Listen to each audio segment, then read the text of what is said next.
Salve, fiel, tudo jóia? Gente, novamente de volta no canal. Vamos falar um pouquinho do Corinthians, vamos falar um pouquinho desse show de horrores que foi o Corinthians na Argentina, perdendo aí na Sul-Americana por 1-0 para o Argentino Júnior. Corinthians não jogou nada, time perdido, um time morto, um time desanimado, um time cansado, um time que não tem jogada. Assistir o jogo do Corinthians é uma tristeza. Você precisa fazer terapia, senão você infarta. Eu não consigo, eu não aguento mais. E tudo isso recai para cima de quem? Do goleirão Cássio. Infelizmente, Cássio está vivendo uma fase que tecnicamente ele não está bem, vamos reconhecer. Porém, Cássio está jogando com um monte de pé de rato. Então toda a pressão recai para cima dele. Corinthians perde o jogo. Quem dá entrevista? Cássio. Se o Corinthians acontecer qualquer coisa, dentro ou fora de campo, só coloca a cara para bater o Cássio. O resto, e Roberto pede gol, viaja. Acabou o jogo, não dá entrevista. Zagueiro falha, viaja. Então sobra tudo pro coitado do Cássio. Cássio tá sofrendo e me parece, não sou psicólogo, né? Mas me parece que o Cássio, devido a tanta pressão, tá até com um problema psiquiátrico. O Cássio parece que tá muito abalado. Não tô dizendo isso só pela a falha técnica que ele tá tendo nos últimos jogos. Tô falando isso no modo do Cássio se expressar. Você percebe que o Cássio tá fragilizado. O Cássio tá muito fragilizado e a diretoria não tá entendendo isso.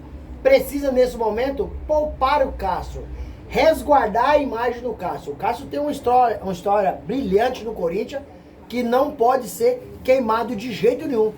Se tiver que sair do Corinthians, tem que sair pela porta do fundo. Porque os maiores e os melhores títulos do Corinthians passaram na mão do Cássio. Passaram na mão do Cássio. Então não pode queimar o Cássio. O Cássio tem uma história gigantesca. O tamanho da história do Cássio do Corinthians tem que ser respeitada. Cássio ainda deu uma alertazinha. Peraí, Corinthians perdeu de 1-0. Falha dele. Beleza. Mas muitas vezes o goleiro falha, porém o ataque faz 3, 4 gols. Então aquela falha fica até encoberta.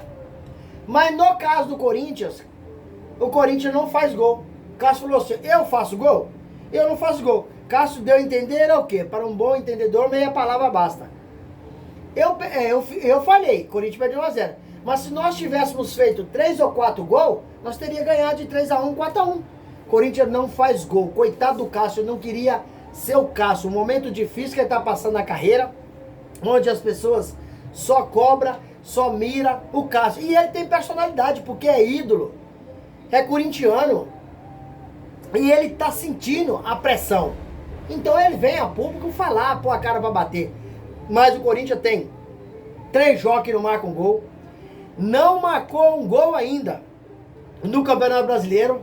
E vai jogar contra o Fluminense, que é encardido. Um time bem acertadinho. Um time bom. Um time tecnicamente com grandes jogadores. Então, se o Corinthians não tomar cuidado, domingo perde pro Fluminense. E aí, Antônio Oliveira vai pegar, ó, seu chapéu, vai embora. Porque vai cair, porque Antônio Oliveira também não tá conseguindo tirar nada do jogador. Ali tá tudo errado. Começa onde? Na diretoria. Tudo errado. Racha entre a diretoria. Contratações de jogadores, de atletas em fim de carreira. Jogador que vem ganhando 2 milhões de reais, mas não faz nada em campo, que é o caso de Igor Coronado. Certo? Então jogador que vem ganhando um salário de Europa. 2 milhões de reais mensais. Isso é um absurdo. Um time brasileiro pagar um jogador do nível do Igor Coronado. Ah, você tá pagando 2 milhões de reais? É por Messi? É por Ronaldo Fenômeno? Ronaldo Fenômeno veio pro Corinthians a peso de ouro, já no final da carreira. Porém, ele revolucionou o Corinthians. Então, se o Igor Coronado ganhasse 2 milhões, mas estivesse jogando muito, trazendo retorno pro clube, não, o Igor Coronado ganha dinheiro, mas não traz retorno. Não mostra futebol. É um jogador fraco, muito franzino, Então o Corinthians ou se cuida, a diretoria abre o olho, ou o Corinthians será rebaixado esse ano 2024 no Campeonato Brasileiro. Por quê? A nota de corte para não ser rebaixado é de 45 pontos para cima. E o Corinthians esse ano, sinceramente, eu não estou nessa expectativa de bater os 45 pontos, porque o time é ruim demais da conta. É pior do que o time de ano passado. Essa é minha modesta opinião. E vocês? Qual que é a opinião de vocês? Corinthians cai esse ano de 2024 no Brasileirão ou não? Ou a janela de contratação abre em julho. Corinthians fazendo algumas contratações, esse time tem condições de classificar para uma Sul-Americana, para um sexto lugar aí para uma Libertadores? Deixa aqui no canal um comentário, um like e a inscrição, que isso fortalece muito o nosso trabalho. Sem mais delongas, até o próximo vídeo. Tchau, tchau.